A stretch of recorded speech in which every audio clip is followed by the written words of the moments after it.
네, 간밤 미국 이슈부터 또 국내 전략까지 함께 해보는 오늘 글로벌 전략까지. 자, 오늘의 하이라이트죠. 함께 해보는 우리 그레너리 투자자문의 이완수 대표와 인사 나눠보도록 하겠습니다. 안녕하십니까? 네, 안녕하십니까? 네, 저희 프로그램의 또 마지막을 장식하는 하이라이트이기 때문에 네, 전반적인 걸 다 다뤄보도록 네, 하겠습니다. 미증시는 이제 트럼프 랠리와 자, 이번에 좀 트럼프 랠리에 대한 기대감이 조금 줄어드나 싶었던 때에 연말 쇼핑실에 대한 그쵸, 기대감까지 맞습니다. 다시 더해지면서 네, 네. 미증시는 오늘 또 나스닥이 1%대 강세를 나타냈습니다. 연말까지 어느 정도로 더 오를 것인가에 대한 분석해 주신다고요? 예. 당연히 지금 뭐 다들 이 조정이 좀 오지 않겠냐 생각하는데 의외로 강해요. 예, 제가 이제 계속 말씀드리는 게 일단 미국 증시는 이제 세 가지 추세가 계속 지속이 되고 있다. 이제 기본적으로 베이스에 깔고 하는 거죠. 그러니까 경기 연착륙에 대한 기대감, 그 다음에 12월 18일 연준의 기준금리 25bp 인하 가능성이 계속 유지가 되고 있고요. 그 다음에 3분기 주요 기업 호실적 발표에다가 4분기 가이던스 지금 상향 발표되기 때문에 이러한 추세가 꺾이지 않는 한 시장은 연말까지 저는 계속 갈 수 있다 지금 보여지고 있고요. 그 안에 지금 트럼프의 규제 완화 수혜주, 그 다음에 연말 금리나 소비 확대 수혜주가 계속 지금 평가를 받으면서 시장을 움직여주고 있기 때문에 강한 지금 변수를 갖고 있다라고 보시면 될 것 같고요. 어제 같은 경우에는 이제 엔비디아 이제 실적 발표 기대감 오늘이죠. 그 다음에 테슬라의 어떤 일론 머스크 효과 기대감, 여기다 비트코인 주가 상승에 대한 추가 상승에 대한 기대감. 하지만 어제 같은 경우 이제 러시아하고 우크라이나가 전쟁이 약간 확대되는 기미가 보이면서 약간 투자 심리 위축은 됐어요. 네네. 하지만 그래도 지금 보시면은 S&P라든지 이제 나스닥 같은 경우 전고점 다시 또 돌파할 수 있는 지금 기대감은 커지고 있거든요. 이미 S&P 같은 경우 6천을 이미 한번 뚫었기 때문에 천장이 뚫린 만큼 추가 상승은 더 할 수 있다 보여지고요. 나스닥도 지금 2만 선 정도 지금 계속 지금 보고 있는 상황이기 때문에 아마 연말까지 해서 사상 최고치를 한번 더 경신할 수 있는 네네. 그러한 상황은 계속 지속된다. 이렇게 지금 보셔야 될 것 같습니다. 근데 미증시의 추세적인 강세 지속 세 가지 이유를 들어주셨잖아요. 네. 근데 뱅크 오브 아메리카는 반대로 주식시장을 붕괴시킬 수 있는 세 가지 요인을 꼽았습니다. 네. 예, 똑같이 이제 세 가지인데 한번 짚어주실까요? 왜 이런 근거를 내놨나요? 네, 뱅크 오브 아메리카가 이제 트럼프 2기 행정부가 출범하게 되면은 증시가 붕괴될 가능성이 있다.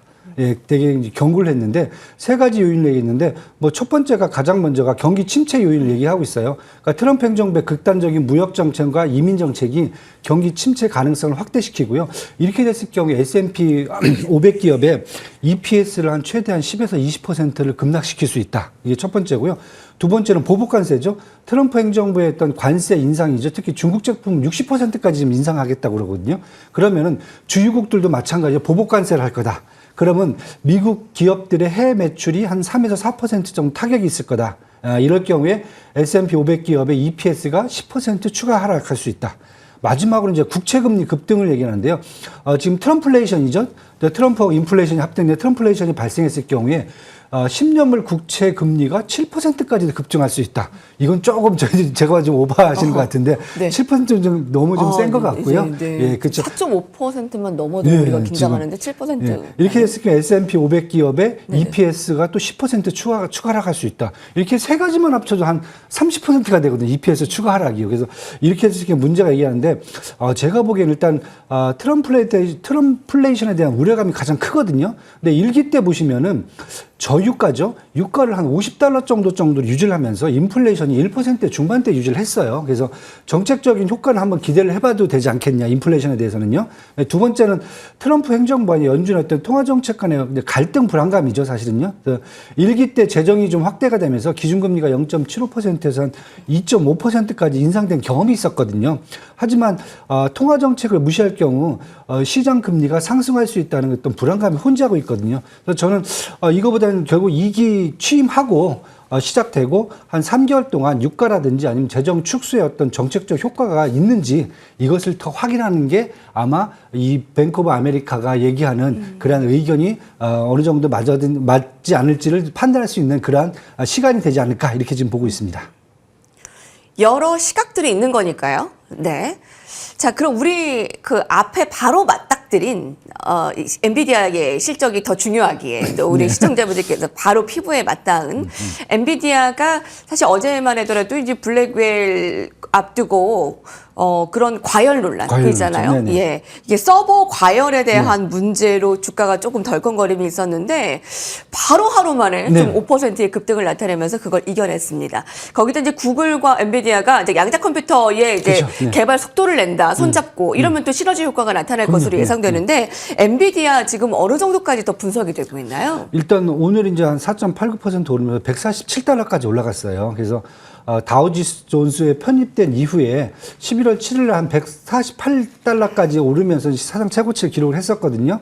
근데 지금 보시면 이제 시장에서는 평균 목표 주가를 한 170달러 정도를 계속 유지를 하고 있어요. 그래서 뭐 웨드부시 같은 경우가 160달러로 상향 조정했고요. 오펜하이머가 한 175달러, HSBC가 200달러 정도 지금 얘기를 하고 있는데 결국 실적이라든지 가이던스에 대한 기대감이 크다고 지금 보시면 될 것 같습니다. 그래서 일단 실적은 지금 뭐 3분기가 지금 매출 330억 달러 얘기를 하는데 전분 2분기에 대비해서 한 10% 증가를 해놓은 상태입니다. 그리고 4분기 시장에서 가이던스가 매출이 369억 달러예요. 그러니까 3분기 지금 이 매출의 어떤 전망치보다 또 10%를 증가시켜놨어요. 근데 이 정도 상태인데 일단 3분기 실적 오늘 발표하는 것은 충분히 지금 시장 전망치를 상회할 수 있다. 이미 이제 매출 나온 것들이 있으니까요.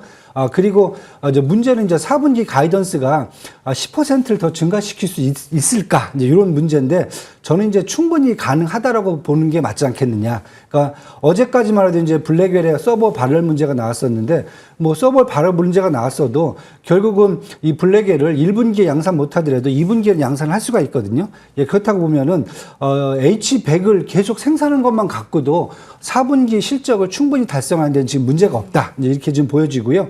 그리고 가이던스 쪽에서 본다면은 이제 양자 컴퓨팅 어제 얘기가 나왔는데 결국은 지금 트럼프 행정부의 규제 완화 수혜가 AI라든지 로보틱스, 특히 이제 뭐 자율주행까지 이게 다 포함이 되어 있거든요.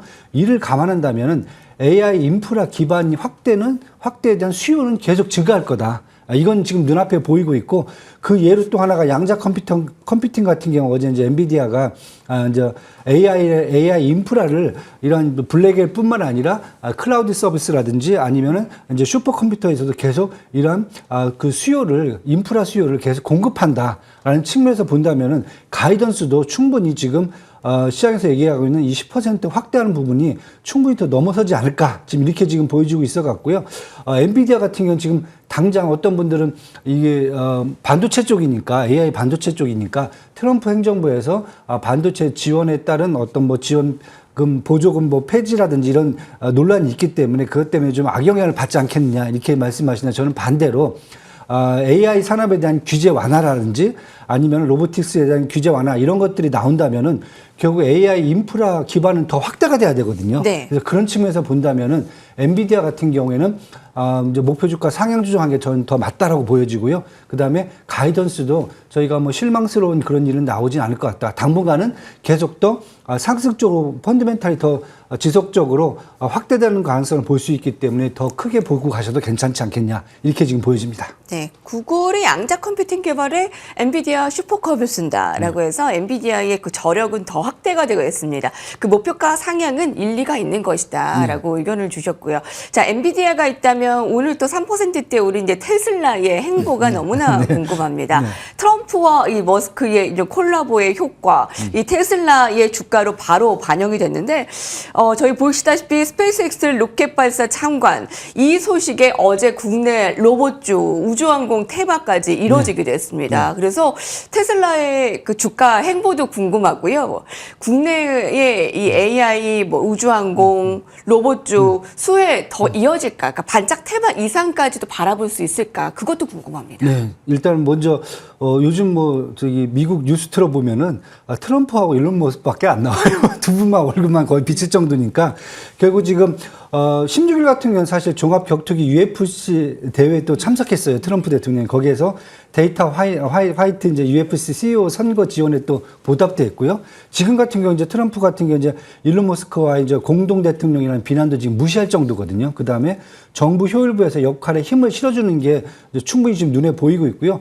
결국 그렇다고 보면 정부 효율부에서 연방 정부의 개혁뿐만 아니라 AI 로보틱스라는 산업, 그다음에 그다음에 전기차, 그다음에 코인, 그다음에 이제 금융산업까지 어떤 규제 완화에 대해서 일론 머스크가 되게 적극적인 역할을 할 것으로 전망이 되고 있거든요. 그래서 지금 이제 뭐 테슬라의 목표 주가가 지금 상향은 조정돼 있어요. 일단 내년 1월 22일에 이제 실적 발표가 나오지만은 이제 웨드부시 같은 경우 지금 $400까지 올려놔 있어요. 그리고 나머지 회사들은 지금 한 230달러 정도 수준에서 지금 올려놓은 상태인데 이미 뭐 주가는 그걸 넘어서 있거든요. $350까지 와 있는데 지금 저 시장에서 얘기하는 것은 당분간은 이러한 저 어떤 일론 머스크의 효과가 이제 눈에 보이겠지만은 이제 출범 전까지는 한번 주가가 다시 재평가를 좀 받아야 되지 않겠느냐 이런 의견이 강하고요. 저도 이제 그렇게 지금 보고 있습니다. 네. 다른 것보다는 전체 매출에서 75%가 전기차 산업이거든요. 현재 정체를 겪고 있는데 그 부분에 대한 어떻게 보면은 이제 이것을 극복해야 될 이제 문제도 있고요. 그 다음에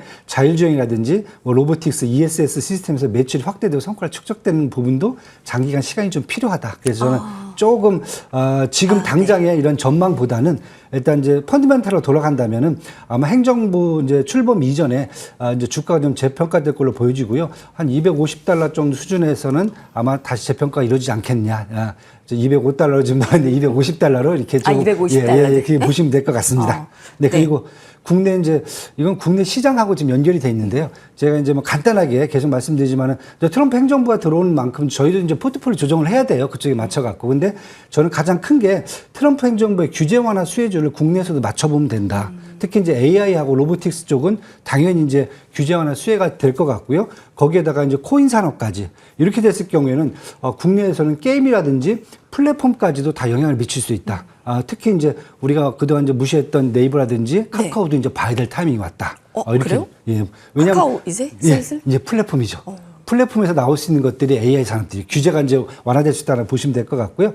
계속 지금 말씀드린 게 이제 원화 약세와 플러스 미국 정부의 협력이 되는 조선 방산주는 계속 가야 된다. 네, 지금 바로 지금 그렇죠. 투자 전략까지 좀 녹여주시네요. 네. 예, 그러니까 우리가 봐야 되는 게 트럼프 행정부의 규제 완화 수혜주, 그러니까 그렇죠. 게임과 플랫폼 얘기해 주셨고 네. 또 이어서 AI 로보틱스까지. 네. 거기는 규제 완화가 국내도 충분히 지금 미치고 있다. 요즘 보시면 이제 AI주라든지 아니면 이제 로보틱스, 그 다음에 이제 코인 관련된 주, 거기다 이제 게임까지 지금 들어오거든요. 코인이면 게임은 같이 따라가는 거고요. 거기다가 이런 AI라든지 코인 쪽이 계속 이게 풀어진다면은 결국 플랫폼 회사들의 어떤 매출이라든지 앞으로 향후에 투자 전망도 더 커질 수가 있거든요. 그래서 저는 네이버, 카카오도 봐야 되는 타이밍이 되지 않았느냐. 이렇게 지금 보여지고 있습니다. 그래서 마찬가지로 미국에서도 그런 플랫폼 회사들이 지금 계속 인기를 끌고 있는 이유 중에 하나고요. 그리고 두 번째는 이제 원화 약세 미국 정부 협력주를 본다면은 조선 방산은 계속 끌고 가야 될 것 같아요. 그럴까요? 예, 그렇죠. 예. 항공 관련된데도 마찬가지로 네. 국내에서도 이제 방산이 좀 항공 쪽으로 좀 많이 가기 시작하고 있기 때문에 그쪽까지 좀 보셔야 될 것 같고요. 그다음에 세 번째는 제가 항상 미국과 상관없이 국제 경쟁력이 강화되는 저희 섹터가 있어요. 네. 화장품하고 엔터입니다. 그쪽은 소비재 쪽으로서 항상 끌고 가셔야 된다. 이렇게 본다면은 제가 말씀드린 쪽으로 아마 좀 포트폴리오로 좀 약간 조정을 좀 하시는 게 그동안 저희가 갖고 왔던 포트폴리오 약간 차이가 좀 있을 거다라고 보시면서 그쪽을 좀 보시는 게 더 좋지 않겠나 이렇게 지금 판단이 됩니다. 저는. 그 사실 조선과 방산주 그 이번에 나온 원화 약세 미국 정부 협력주는 이전부터 계속 좀 강조를 해주셨던 부분인데 끌고 가는 걸로 판단을 해주셨고요. 상관없이 국제 경쟁력 강화되는 엔터, 그다음에 화장품 좀 봐야 되고 게임 플랫폼이 조금 더 추가가 된 것으로. 네, 게임도 좀 보셔야 될 것 같고요. 네네네. 저는 이제 코인 시장이 국내에서도 이제는 마찬가지로 이제 재평가를 좀 받아야 될 것 같고요. 뭐 규제 완화 당연히 될 것 같고요. 그다음에 AI 쪽이라든지 로보틱스도 규제 완화 된다고 그러면은 지금 뭐 미국에서 가장 핫한 그런 지금 분야거든요. 국내도 마찬가지로 해당 분야가 성장을 더 끌고 갈 수 있는 그런 여력이 충분하다고 보여집니다. 그렇군요. 네, 이완수 대표님의 포트폴리오 전략이었습니다. 그런데 투자자분 이완수 대표와 함께했습니다. 감사합니다. 네, 감사합니다.